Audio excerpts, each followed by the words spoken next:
ٹیلی phone سے مجھے ایک بات یاد ہے ناظرین، آپ کو خبر دیتا چلوں، کچھ دیر پہلے جناب سلمان غنی صاحب کی وزیر اعظم پاکستان شہباز شریف صاحب سے گفتگو ہوئی، جو میں نے بھی کسی حد تک سماعت کی ہے۔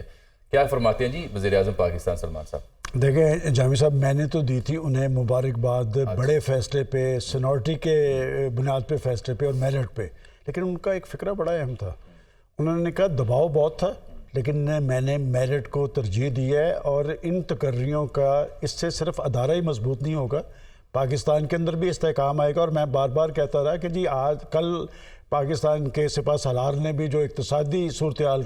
تو پرائم منسٹر صاحب ہمیشہ نیشنل ڈائیلاگ کی بات کرتے رہے، تو انہوں نے کہا اس پہ بھی پیش رفت ہوگی۔ بات ہے کہ میں اس سے پہلے بھی یہ بات کرتا رہا کہ پاکستان کا ریئل ایشو جو ہے وہ معاشی ایشو ہے، اور میں سمجھتا ہوں کہ آج کی صورتحال کے اندر جب یہ فیصلہ کنسنسس سے ہوا ہے، اور جہاں تک کہ پریزیڈنٹ صاحب کی بات ہے، آپ کو یاد ہے پریزیڈنٹ صاحب نے غالباً شاہد صاحب آپ کے انٹرویو میں کہا تھا کہ اگر وہ میرے سے مشاورت کرتے تو وہ ریاستی اداروں کو چیلنج کرنے سے روکتا، لیکن جامی صاحب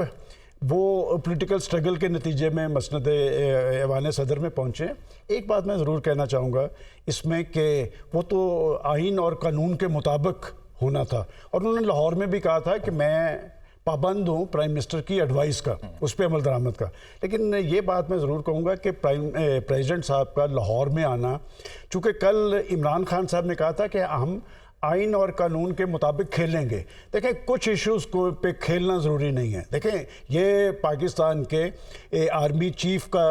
تقرری کا عمل تھا، اس پہ کوئی ایسی گنجائش نہیں، اور پریزیڈنٹ صاحب جو لاہور کے اندر آئے ہیں، دیکھیں وہ اس وقت پی ٹی آئی کے رکن نہیں ہیں، وہ پاکستان کے صدر ہیں، اور اگر وہ عمران خان صاحب سے مشاورت کرنے آئے تو پھر انہیں پھر دیگر پارٹیز کے پاس بھی جانا چاہیے۔ میں سمجھتا ہوں وہ صرف یہ تاثر دینے آئے ہیں کہ میں اپنی پارٹی کے صدر سے بھی ان کی تائید بھی حاصل ہے، چلیں اچھی بات ہے کہ وہ اگر تائید دیں گے، لیکن میں سمجھتا ہوں کہ جب وہ یہ کہتے ہیں نا آئین اور قانون کے تحت وہ صرف ایک آدمی سے مشاورت کر سکتے ہیں، وہ پاکستان کا پرائم منسٹر تھا، اور اب وہ پاکستان کے صدر ہیں، وہ پی ٹی آئی کے نہیں۔ اس کے پیرلل ایک اور تنقید بھی ہوتی ہے نا کہ وزیر اعظم جب اپنے بڑے بھائی سے مشاورت کرتے ہیں تو لوگ اس پہ بھی اعتراض کرتے ہیں۔ اس کا میرے سے جو آپ کس حیثیت میں ان سے جی میں اس کا آپ کو جواب دینا چاہتا ہوں کہ یہ بات کسی نے سنی نہیں ہے، البتہ وہ پارٹی کے لیڈر ہیں۔ جس وقت وہ وہاں جا کے جو مشاورت کی خبریں ہم نے بھی ڈسکس کی ہیں، اس وقت کوئی سینارٹی کا اصول نہیں تھا، یہ سمری آئی ہے 2 روز پہلے، اور یہ سمری جو ہے پاکستان کی وزارت دفاع نے فوج کے ادارے نے بھیجی ہے، تو وہ جو مشاورت تھی وہ تو ایک پولیٹیکل مشاورت تھی۔ آئین اور قانون کی جب آپ بات کرتے ہیں اس پہ پرائم منسٹر بھی پابند رہا ہے، اور میں سمجھتا ہوں صدر صاحب کو بھی اسی اسپرٹ کے مطابق یہ ٹھیک کہا شامی صاحب کہ ٹیلی فون پہ بات کر لیتے۔